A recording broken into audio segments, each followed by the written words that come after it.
All right, Julian Assange has been denied bail, and now his website is being denied funding, with companies like Visa and PayPal cutting off WikiLeaks. Well, that's typically what happens, and in this case, amazingly, we are witnessing this odious international collaboration of various nations being spearheaded by the United States, the most powerful nation on earth, all being brought to bear against one journalist to prevent his journalism from emerging and to punish him for what has emerged. And that's a direct contradiction of not just American values, but of American law. Yesterday, we glanced over what some are calling a cyber battle of sorts, as a group known as Anonymous has taken credit for a recent string of high-profile cyber attacks against the websites of businesses, banks, and politicians that have either spoken out against or stopped doing business with whistleblowing website WikiLeaks. They've got a buzzword name and an ominous-sounding MO. Hacktivists launching denial-of-service attacks on major companies. They have a scary-sounding weapon. They have a tool which they call the low-orbit ion cannon. That's software enabling thousands of people online to all bombard a website at once.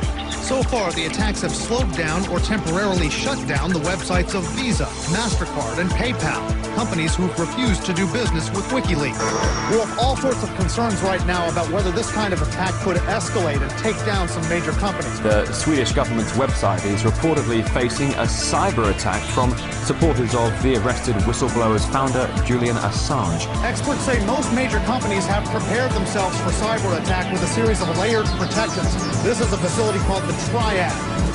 Is it just a cyber protest, or could they seriously wound their targets? It doesn't seem like MasterCard is going to go out of business or PayPal is going to go out of business because of this. Cyber attacks by supporters of WikiLeaks against perceived enemies have shut down the websites of several major companies, but there's growing concern these skirmishes may be just the beginning of a broader cyber war. He remains in a British prison and faces extradition to Sweden over sexual assault allegations. To come on up here. Here we go. WikiLeaks web woes. Alleged denial of service by unknown parties. We'll explain more what denial of service works in just a minute. Amazon quit hosting the WikiLeaks site. That's why they've been targeted. PayPal blocked donations to the WikiLeaks site. That's why they think they've been targeted. MasterCard and Visa blocked donations to WikiLeaks. That's why they think they have been targeted. Opinion on this. Should the government, Mr. Jarvis, to you first, be doing more here to stop this, or is part of the reason this is happening because the government's getting too involved in the WikiLeaks case? I think that's exactly the case. The Guardian has an editorial up tomorrow that I just read here that says calls this civil disobedience, or we might call it cyber disobedience. It says that WikiLeaks' only crime was to speak truth to power. And this is really about the freedom of the internet, freedom of information. Amid reports he would then be extradited to the US, some American politicians have even suggested Assange should face execution. It comes as the WikiLeaks founder is leading an online poll for Time magazine to be named its Person of the Year. The WikiLeaks founder Julian Assange, rape charges have resurfaced against him, and after being dropped in the first place, and there's talk of America wanting Assange extradited eventually from Sweden to the US. So your party's website has reportedly come under attack as well. Why do you think that is? It has, and I think that's because we are supporting WikiLeaks. There's an all-out war going on the net right now, with both factions trying to silence the other, which, ironically, is quite the opposite of the freedom of expression that WikiLeaks is fighting for. Cyber attacks. Are we witnessing some kind of a global information war, possibly? It has been called the first information war, the first serious information war. I did vote for Julian Assange as well. I think it's appalling that politicians, when faced with somebody just pulling down their pants and exposing their lies, are calling for sources to media to be executed. That is not how we do it. That is not how we handle media. It's said that which can be destroyed by the simple truth. But who are these people? And is what they're doing illegal? Well, joining me to discuss it is an Operation Payback representative. I want to thank you so much for joining us. I'm going to address you as Anon. Now, I know that Anonymous has existed for several years, that WikiLeaks really didn't begin this entire operation. But if you could tell us why it is that it started, what the goals are here.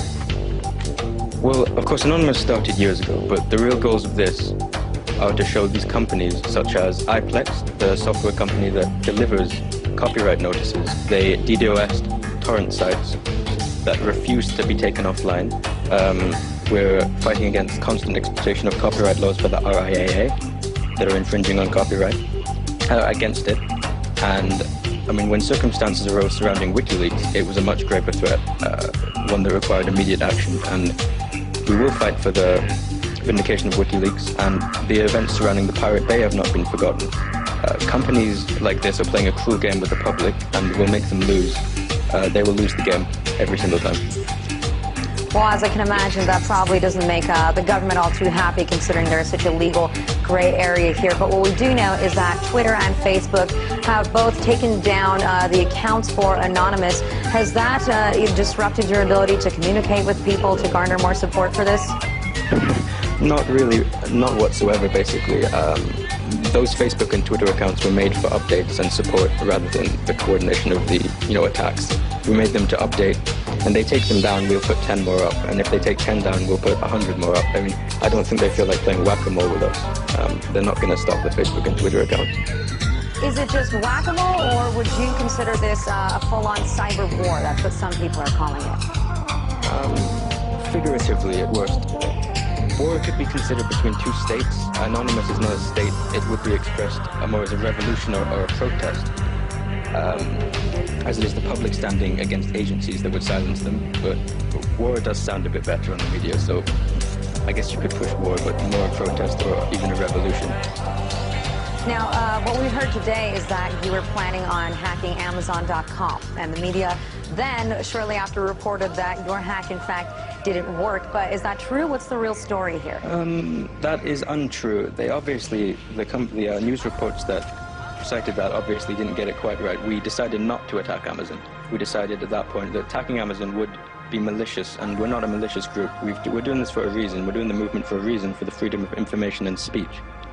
I can use MasterCard and Visa to give a contribution to the Ku Klux Klan. I looked it up yesterday.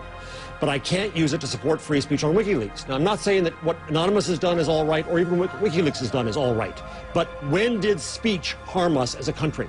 For God's sakes, do we believe in nothing else in America but freedom of speech?